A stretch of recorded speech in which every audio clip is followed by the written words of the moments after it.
Hi there, welcome back. I'm going to talk first, just to update on the election. Biden has been declared the winner in Pennsylvania. It gives him enough electoral college votes that he's the president elect. The media has declared that. Trump is refusing to concede. I think there's going to be a little bit of dragging out in the polls. I'm sorry, in the courts. And certainly there's going to be recounts. There's going to be recounts in Wisconsin, probably Pennsylvania, Georgia, certainly, maybe Arizona. So, and that's okay, just to make sure, to make sure that that this gets put to bed. I hope that Trump doesn't inflame things anymore, but with Trump, who knows, But what I wanted to do was I think it's time to begin moving beyond this election and to think about the big picture about what's happened in terms of America and what this is telling us about where America is going politically. And so, and one of the things I'm going to rely on here is an interesting piece that I saw by Matt Taibbi, the independent journalist, formerly a writer for the Rolling Stone, very, very high quality journalist who wrote a very interesting piece where he noted that Trump received a higher percentage of the minority vote than any Republican presidential candidate since 1960. I think that's a watershed. I think that is a watershed. Now, it's also very clear. And as he noted, Trump lost this election because of COVID and his response to COVID. His response to COVID was a disaster. He attempted, I think that he attempted to create controversy, and a circus atmosphere and conflict. If he'd led, this was his opportunity to lead. He would have led the country would have followed him, he would have gotten reelected, and he could have gone down in history as a great leader. And he's blown that opportunity.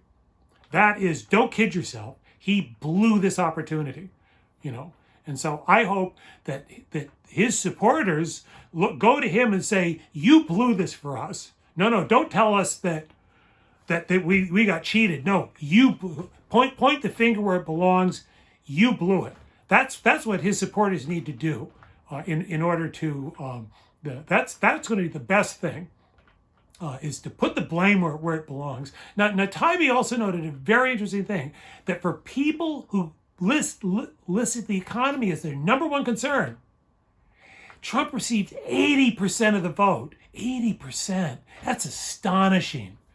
That is an astonishing thing. So that kind of tells you where the electorate is moving. That the COVID thing is kind of a one-off thing. The Democrats, I think that instead of wearing their arms out, patting themselves on the back, they should realize they got lucky, because they barely won the presidency. They would have lost it otherwise. They've lost seats in the House. They probably failed to take the Senate. You tell me, where do the Democrats look good here? They don't look good. Don't kid yourself. They don't look good. But what's happening, and what Taibbi notes, is that we're beginning to see a clear movement by the minority working class towards the Republicans. And I personally think that the thing that a lot of people on the left, a thing that they're going to have to be dealing with in the coming years, is they're going to be confronted. The fact is that, and I'm going to explain why, the Democratic Party is evolving into a party that is economically conservative and socially liberal. And the Republicans have the potential, and you can see it begin to happen with Trump, but also with people that are going to come behind him, of the Republicans moving towards becoming a populist party that is more liberal economically and socially conservative. And you can see this movement in this election. You can see it that there were Democrats. Where did Biden win the election? He won the election in the suburbs. He won the election in the white upper middle class suburbs, in suburbs around Milwaukee. You can see it, the shift in Milwaukee, the shift around Philadelphia. You see it in cities like that. You see it, whereas you saw a movement. You saw a movement towards Trump, incredibly. You saw it in Detroit, Philadelphia, actual movement towards Trump. Clearly black voters, African-American voters, some shift.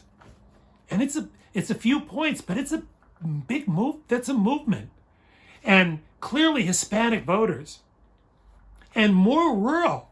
It's very interesting to note, more rural than urban.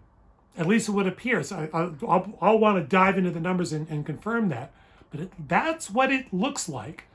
And a great example, along in the Rio Grande Valley, along the Mexican border, you actually had there was a county, Zapata County. It went from like 35% for Trump. Trump got 60%. It flipped, and it flipped in a big way. They're all Hispanic.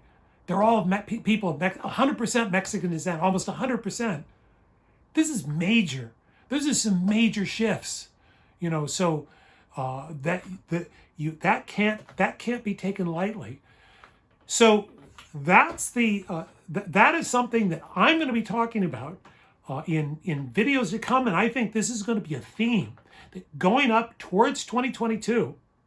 That the problem with the Democrats now is that they've gone to bed with white upper middle class suburbia. They're social liberal, but they're economically conservative. And where is that going to lead the progressives? Where is that going to lead people like AOC, Bernie Sanders people? Biden talks about making, throwing some bones and some movements and all. And he's going to make movements. But Biden's record is a centrist. He's a neoliberal centrist, and he, in the end, I think he's going to lean towards keeping that he's going to try to keep both parts of that coalition in his tent. But if push comes to shove, I'll bet you're going to see the Democrats are going to want the white upper middle class suburbans that are shifting away from the Republican Party. And the Democrats are kind of becoming that party. So I think that's the direction. So I'm going to be talking about this theme in future videos. I think it's a very important theme. Personally, I am a populist. I'm an economic populist. I'm anti-neoliberal. And I'm going to talk about this. So I think it's an important theme, and it's really something, for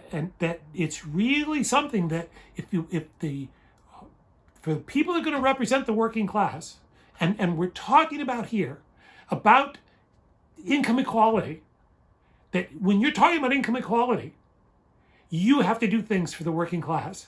You have to make a situation where they can earn, where you can create an economic situation where those people can earn good wages. And that kind of that's an economic populism. But it also means, as part of that economic liberalism, that you also have stuff like healthcare.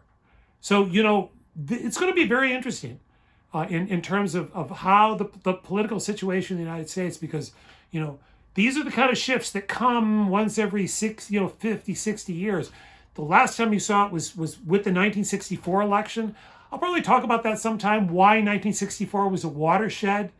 And I'm going to compare and tell you, as we go forward, why I think 2020 is now another watershed election. We've got all of this stuff that's going on. That's gone off, but that's okay.